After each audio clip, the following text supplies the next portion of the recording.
Hello friends, मैं नीरज कुमार आपका फिर से एक बार आपका स्वागत है, सुस्वागतम हमारे चैनल पे यूट्यूब पे है क्या। और जैसा कि आप लोग जान रहे थे कि कल हम लोग बायोलॉजी का सेकेंड चैप्टर पढ़ रहे थे, जिसका नाम है क्या चीज नाम है पता है?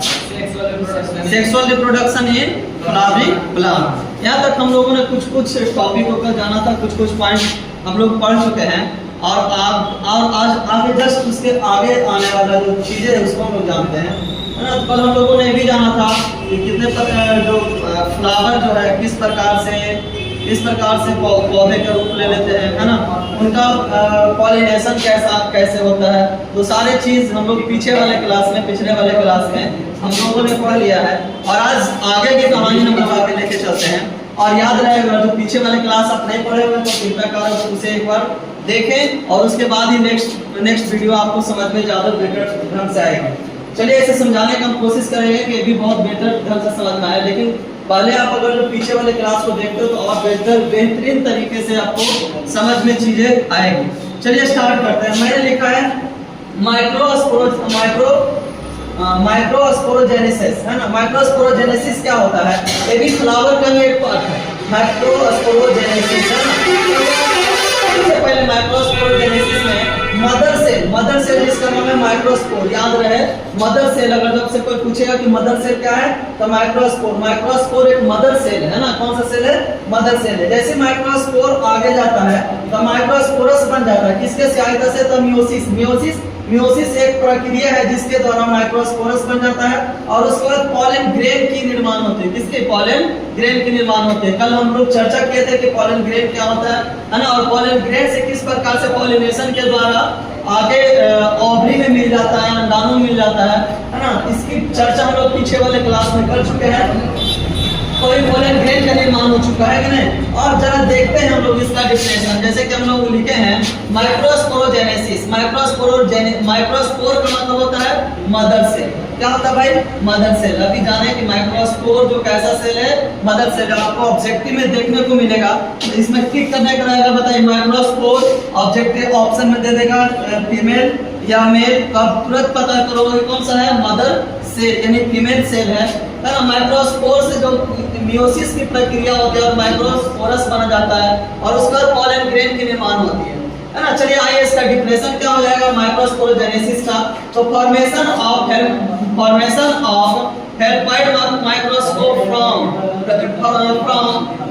डेल्टाइड एमएमसी का मतलब क्या होता है? माइक्रोस्पोर मदर सेल, है ना।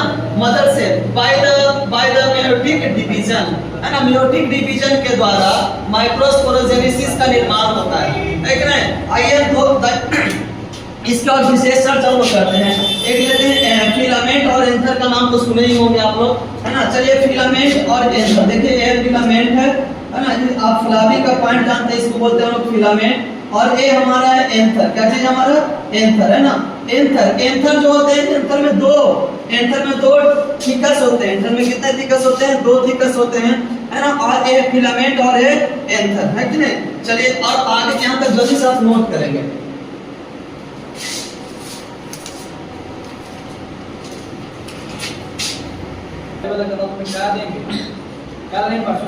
चलिए देखिए एंथर, है ना। अभी हम लोगों ने पढ़ा कि एंथर में जो है, एंथर में अभी हम लोग जाना कि फिलामेंट और एंथर, इसके चर्चा हम लोग किए थे, है ना। कि फिलामेंट और क्या चीज? एंथर।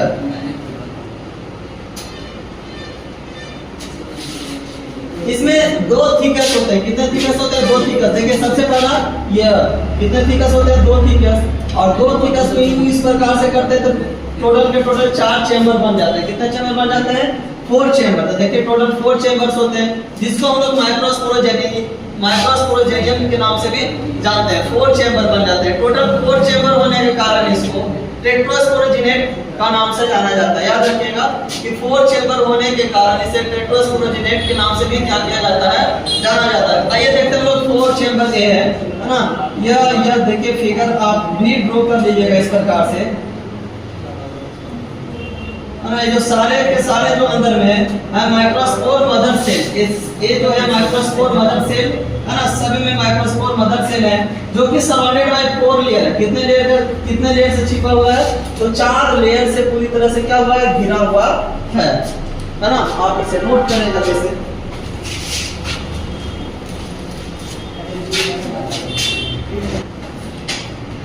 देखिए अभी हम लोगों ने जाना कि एंथर का जो बॉल होता है ना, वो कितने लेयर से घिरा हुआ है? तो 4 लेयर से घिरा हुआ है ना। सबसे पहला जो का नाम हम लोग जानते हैं, जिसका नाम है एपिडर्मिस, है ना। एपिडर्मिस को क्या करता है? एक फ्लावर का सबसे outer most single layer and protective function, है ना। ये क्या करता है कि फंक्शन करने में काम करता है। और ये सबसे बाहरी परत है। कौन सा परत है? बाहरी परत, है ना। किसका नाम क्या है? एपिडर्मिस, है ना। एपिडर्मिस क्या है? आउटर मोस्ट सिंगल लेयर है। कैसा लेयर है भाई? तो सिंगल लेयर है। और प्रोटेक्टिव इन द फंक्शन है। क्या करता है? किसी भी काम को फंक्शन करने में क्या करती है? सहायता करती है। जैसे कि मान लिया जाए, अगर जो बाहरी आवरण को जैसे देख लिया जाए, किसी भी प्रकार का चीज है, जैसे हमारा स्किन, कोई भी पहले घटना घटेगा या हवा लगेगा या जलेगा या कुछ भी होगा, तो सबसे पहले बाहरी चीज को वो इफेक्ट करता है ना। जैसे कि हमारा स्किन, उसी प्रकार से सबसे आउटरमोस्ट वो फंक्शन करने में, वो सुरक्षा प्रदान करने में, है ना, एपिडर्मिस क्या होती है? बहुत सहायक होती है। तो याद रखिए कि जो सबसे पहला चीज है कि जो सबसे आउटर मोस्ट जो सिंगल लेयर है, वो किसी चीज को प्रोटेक्शन करने का काम करता है। जैसे मान लीजिए किसी भी चीज में आप देख लीजिएगा, पेड़ पौधे का भी जो छाल होता है, कुछ किसी भी चीज होने से पहले सबसे पहले बाहरी आवरण को वो क्या करता है? बाहरी आवरण को वो इफेक्ट करता है, उसके बाद अंदर करता है ना। तो ये जो है एपिडर्मिस जो है क्या करता है? सबसे आउटर मोस्ट सेल होने के कारण बाहरी आवरण किसी प्रकार की चीज को वो अपने आप में सबसे पहले झेलता है और उसके बाद दूसरे लेयर तक वो पहुंचता है। दूसरा लेयर जिसका नाम है एंडोथीसियम, है ना। दूसरा जो क्या है? एंडोथीसियम। ये क्या होता है? ये बहुत ही जरूरी है और बहुत ही महत्वपूर्ण एंडोथीसियम। क्या होता है इसमें? जरा जानेंगे। बोला कि cell of this layer have, है ना, अल्फा सेलुलोजिक, है ना। क्या होता है इसमें? अल्फा सेलुलोजिक फाइब्रस, है ना। Alpha cellulosic fibrous bonds arising from the inner tangential wall, which is help in the discness of the another due to the hygroscopic nature। तो क्या करता है? ये क्या करता है? एंथर को भ्रष्ट होने में, फटने में क्या करता है? मदद करता है ना। और वो फटता है कैसे? ये हाइड्रोस्कोपिक होने के कारण वो क्या करता है? बहुत जल्दी फट जाता है ना। और इसको वो फटने में पूरी तरह से क्या करता है? सहायक करता है और मदद करता है ना। चलिए यहाँ तक की कहानी आपने समझा और जल्दी से आप इसे नोट भी करते जाएंगे, है ना। चलिए सेकेंड थर्ड लेयर है मिडिल लेयर, है ना। मिडिल लेयर देखना, मिडिल लेयर क्या है? मतलब cell of this layer are, है ना, ephemeral and are one से 3 layer. It degenerate at the maturity, है ना। ये क्या करता है? degenerate at maturity। क्या करता है? बोला फिर से कर देंगे। मिडिल लेयर में क्या करता है ना? cell of this layer are the ephemeral and are 1 से 3 layer। कितने लेयर का होते हैं? 1 से 3 लेयर तक के होते हैं। और it degenerates at the maturity, है ना। ये मैच्योरिटी का मतलब क्या होता है? पूरी तरह से परिपक्व हो जाते हैं। फोर्थ में होता है tapetum. This is the innermost layer. ये सबसे फ्लावर का सबसे अंदरी, सबसे अंदर की चीज है। कौन सी? क्या? टेप्टेनियम। बोला this is the innermost layer of the anther. या एंथर का सबसे इनर मोस्ट लेयर है which surrounded the sporogenous tissues, है ना। याद रहे आपको ऑब्जेक्टिव क्वेश्चन में पूछा जाएगा, the innermost layer of the anther wall is surrounded, क्या चीज से घिरा हुआ रहता है? स्पोरोजेनियस टिश्यू से घिरा हुआ रहता है। नेक्स्ट इसका क्या काम है? टेक्टेसियस न्यूसेस, है ना, the developing pollen grain, है ना। ये pollen grain को डेवलप करने में क्या करती है? मदद करती है।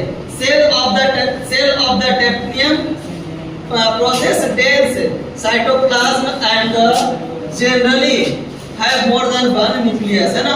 इसमें क्या? 1 से अधिक न्यूक्लियस भी पाए जाते हैं। चलिए आपको जो 4 प्रकार के पार्ट बताया था मैंने, वो सारा का सारा 4 पार्ट अभी मैंने 4 लेयर के बारे में मैंने बताया ना। अब आगे की कहानी और जरा समझिए, आप समझते जाइएगा, याद भी होता जाएगा। एक बार मन से अगर जो देखिएगा ध्यान से तो आपको याद भी होकर चला जाएगा। चलिए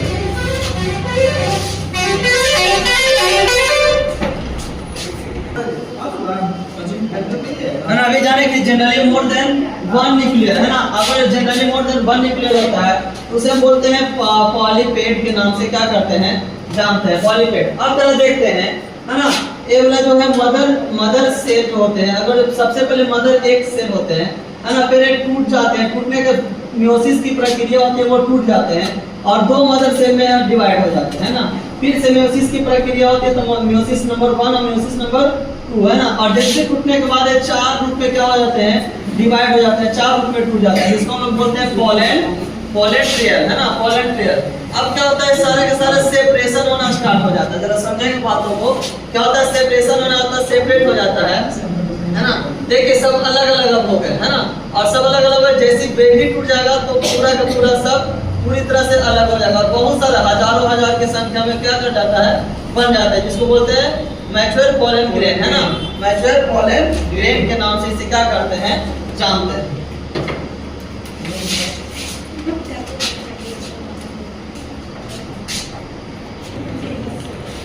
चलिए नेक्स्ट है एंथरडाइसेंस है ना।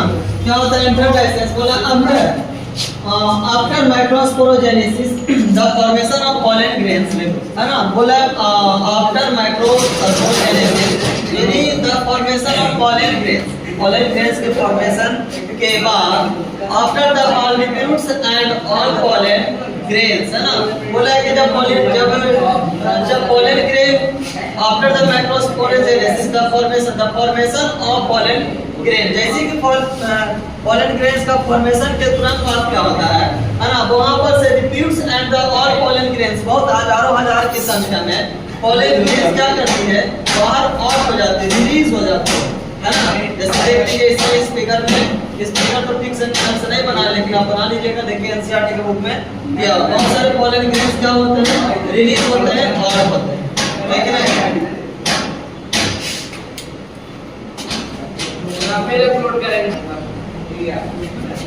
देखिए पोलन ग्रेन्स है ना, एक बार फिर से रिकॉल करेंगे हम लोग पोलन ग्रेन्स को। कितना पोलन ग्रेन क्या करता है, जैसे कि अभी मैंने फिगर बनाया आपको पोलन ग्रेन कि बहुत सारे हजार की संख्या में वो बाहर क्या करते हैं, निकलते हैं। तो क्या होता है पोलन ग्रेन, सबसे पहले रिप्रेजेंटेड एज मेल जेमेटोफाइट है ना। ये पोलन ग्रेन क्या करता है, मेल जेमेटोफाइट को क्या करता है, रिप्रेजेंट करता है। नेक्स्ट में जनरली स्फेरिकल है ना, ये पोलन ग्रेन का आकार कैसा होता है, तो वो स्फेरिकल होता है। नेक्स्ट में इसका जो साइज क्या होता है, 25 से लेकर 50 25 टू 50 माइक्रोमीटर इन डायमीटर है ना। इसका डायमीटर कितना होता है, तो 25 से 50 माइक्रोमीटर की डायमीटर होती है। सेल वॉल क्या होती है, तो इसका सेल वॉल होता है अस्प्रोडर्म है ना, अस्प्रोडर्म के नाम से इसको सेल वॉल का जाना जाता है। कंसिस्ट ऑफ 2 लेयर्स, कितने लेयर को कंसिस्ट करते हैं, तो 2 लेयर को कंसिस्ट करते हैं। वो लेयर कौन कौन है, देखिए 2 लेयर है ना, एक्साइन और दूसरा एंटाइम है ना, एक्साइन और दूसरा एंटाइम, 2 लेयर को कंसिस्ट करता है। देखिए फिगर के माध्यम से मैं आपको बताने की कोशिश किया हूँ कि जो होता है पूरी तरह से क्लोज होता है, एक ना ऐसे पूरी, और ये थोड़ा सा डायरेक्ट होता है, इनडायरेक्ट। देखिए इस प्रकार से टूटा फूटा एक कंटिन्यूअस होता है, अंदर वाले और बाहर वाले इनकंटिन्यूअस होता है, जिसको हम लोग एक्साइन के नाम से जानते हैं, और जो कंटिन्यूअस होता है उसको एंटाइम के नाम से जानते हैं ना। और जर्म पोलन ट्यूब, इसे क्या बोलते हैं, जर्म पोलन ट्यूब है। और दूसरा ये जो ऊपर वाले भाग को देख रहे हैं उसको जर्मिनेटिव बोलते हैं, और दूसरा वेजिटेटिव बोलते हैं है ना, जर्मिनेटिव और दूसरा वेजिटेटिव है ना। चलिए यहाँ तक आप बात समझ चुके हैं, आज बस इतना ही आज तक के लिए, बाकी कल वाले क्लास में हम लोग करेंगे। चलिए।